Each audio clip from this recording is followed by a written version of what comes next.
cut the wood pieces down. We've got them to the exact size that we want. Now we're going to join all these pieces together using just glue and some clamps. We're going to let that sit for about 30 minutes to an hour to let it just bond enough so that I can continue working on it.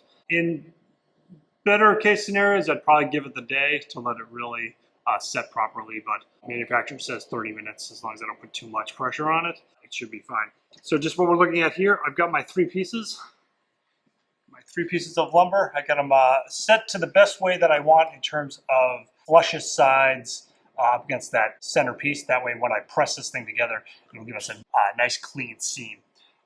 There might be a little bit of some gapping there, but I think it'll be fine. Again, it's holding itself on. So that's what we got. I got all those lined up. What we're going to do is we're going to glue on both sides of the material, lie them down on top of these clamps, and then clamp them together and let them set.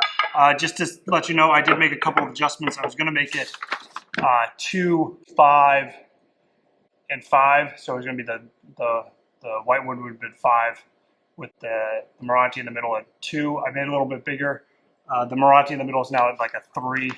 So I shrunk down the side pieces. Still the same overall dimensions, but at least it looks a little cleaner. One of the things that being a scenic designer for theater and having these projects be longer build projects, I tend to reassess designs as we go along. So as I construct things, I'll tend to make a lot of changes.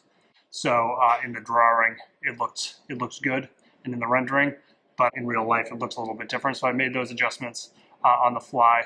And I find as long as you track those adjustments, you'll be fine, because you never know when you're going to need those measurements again. So just make sure you write down all the measurements that you have, so that when you need to adjust later, you know what that is. You're not just making things up, taking half a centimeter off here, a quarter of a centimeter there, and then not remembering what that is and having to figure it out. Again, adjust as you go. So I'm going to set these up, and then I'll glue it together. So I got my quick grips set up here.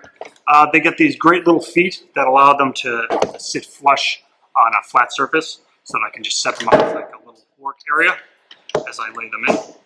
So I'm going to put these together, probably fast forward it so you don't have to watch me aggressively put it together. You'll see over here that I have some water and a rag.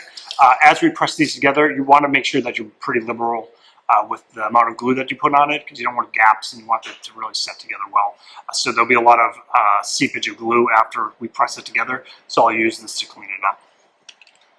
First time though, I got 2 pairs of goggles on.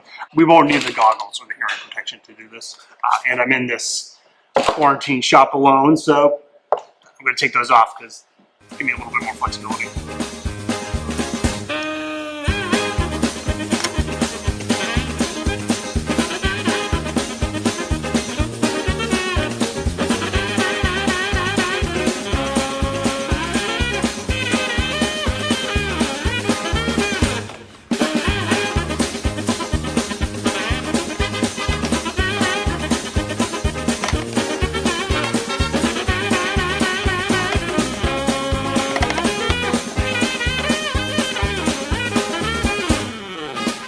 So the piece is pretty flush. I apologize for some of the awkwardness there. I'm usually standing while I do this, but I couldn't get the camera right, so it's awkwardly doing it.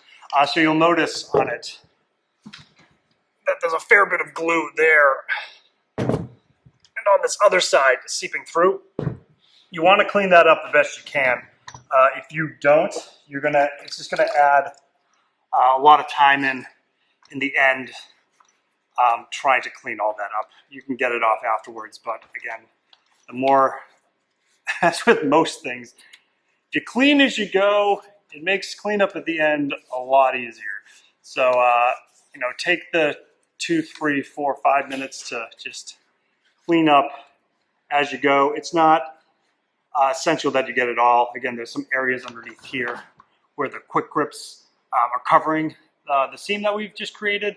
So there's no way I'm going to get in there. I'm going to take it apart to get in there. But again, the more I clean up now, especially your work area, your work surface, the happier you're going to be in the end. So I am going to leave this for half an hour, 45 minutes. I'm going to go run some laps. Then I'm going to take it. We're going to send it through the planer once, just to get both sides nice and smooth. I'll take a look at this side. This seems pretty This seems pretty flush on this side. I might need to sand that or do something else to get it really smooth. I might just do that with sandpaper.